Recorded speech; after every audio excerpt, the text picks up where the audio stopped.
How can you communicate in such a way that anyone you are interacting with naturally agrees with you no matter what the topic of conversation is about? Well, this is what we are going to discover right now in this video. Basically, I noticed from the people who learn persuasion skills, NLP language patterns, hypnotic skills, all of that, like you maybe, that 5 phases tend to happen again and again from people who understand nothing about it, who really can't use anything, and the greatest masters with that. Those 5 phases are kind of recurring, and by enumerating them, I would like you to pinpoint which one do you think you are at. You can post in the comments down below where do you stand in phase 1, phase 2, phase 4, maybe phase 10 because you are a supernatural expert. Whatever. In any case, let me know where you think you are. It is kind of following the model of Noel Birch, I think it was, who explained that any kind of learning was going from unconscious incompetence, where I don't know that I don't know, to unconscious competence, I know and I do it automatically. Specifically for communication skills and how to influence anyone's thoughts, we have the very first phase where people are kind of incompetent, to say the least, which is the phase of confrontation, where you only get harassed, you only get aggressive with people because you don't like what they say.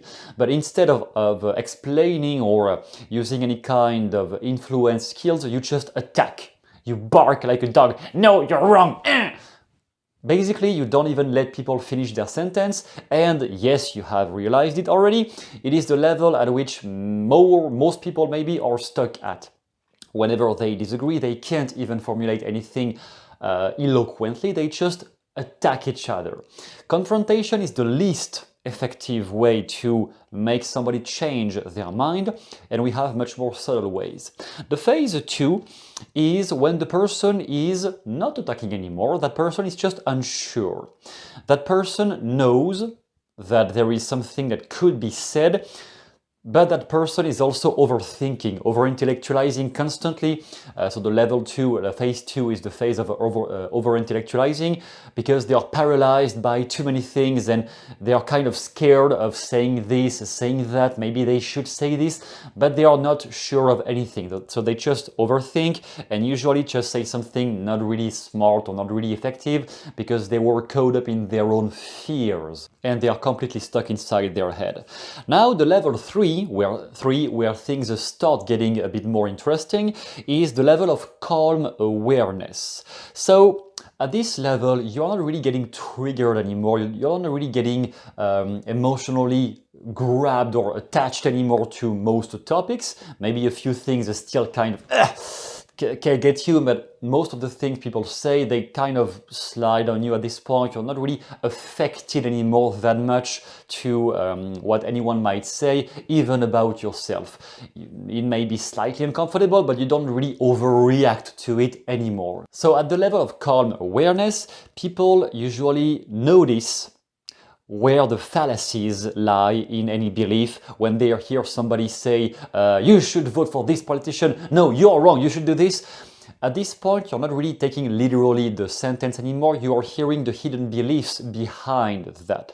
That is an increased awareness. You notice what is not being said out loud. You notice that this person who says whatever might have some hidden agenda because that person was yelled at this morning by his wife, maybe, whatever, and you kind of have a better intuition about this. You develop an intuition about of where people are at. Are they really in a positive mood right now, or are they pretty negative, nasty, and they just want to find somebody to attack?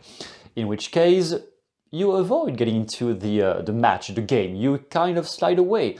You don't really know completely what to say, but you notice where the beliefs are, where the implied beliefs are, and where the hidden fears or repressed anger comes from. Level 4, we have the technician state.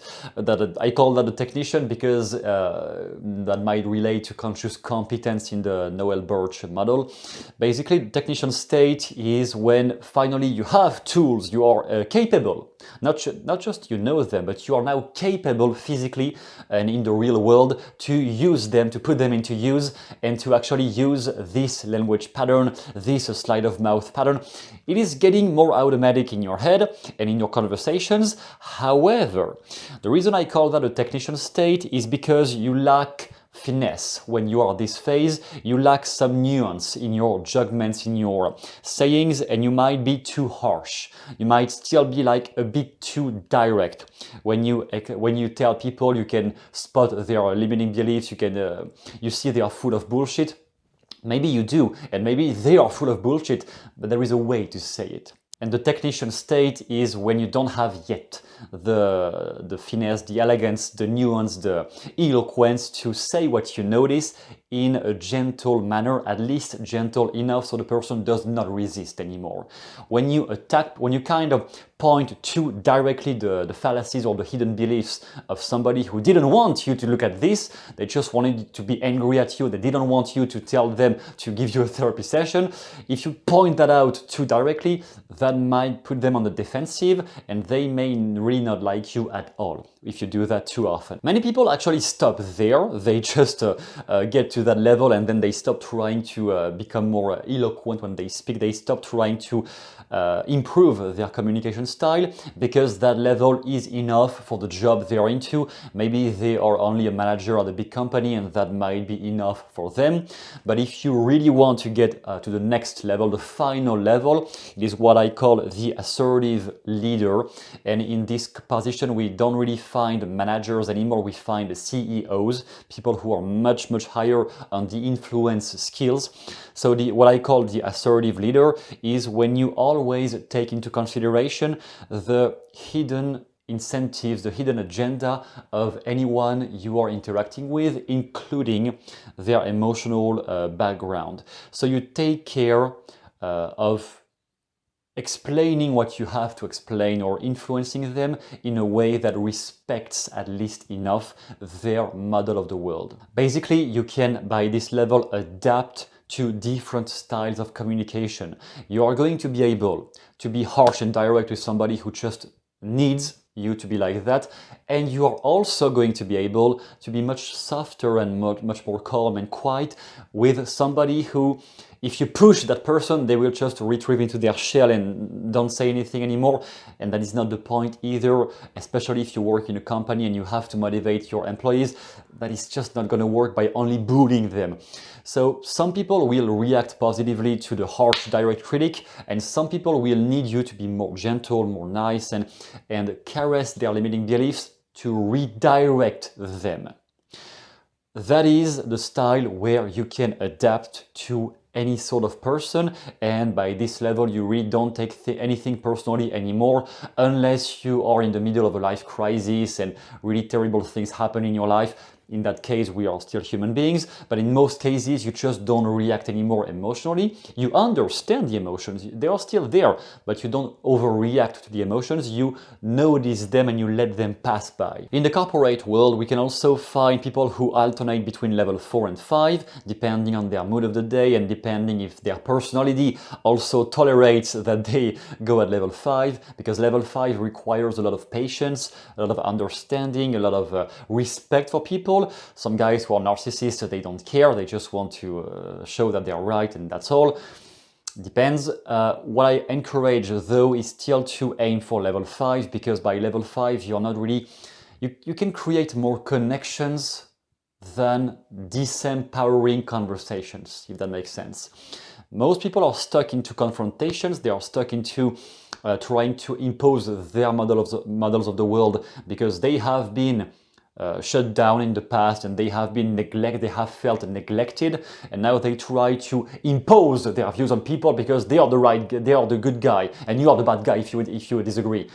That is really the first level, that is the three-year-old level of thinking. When you get into the adult, mentality, you start accepting that not everyone thinks like you, and that is okay. That is fine. You don't have to constantly battle with everyone who disagrees with you. So let me know in the comment section where do you think you stand, and if there is any of those levels that you know you could reach, but you don't know how, you have trouble figuring out the tools or the methods or the techniques you need to get to that level.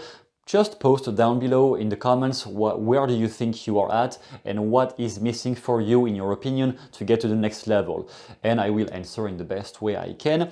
In the meantime, you can also download the small document in the description called the 7 Steps to Master Sleight of Mouth. It is a PDF where you are going to learn some of the essential strategies that can elevate your level into any kind of communication, into any kind of interaction. You are going to find several strategies that can pass against or like with anyone, including people who don't really let you speak, how to respond, how to answer, how to reply without overreacting and while respecting their model of the world. You have that down below. It is at your disposal. Thank you for watching anyway, and I hope to see you soon in the next video. Thank you.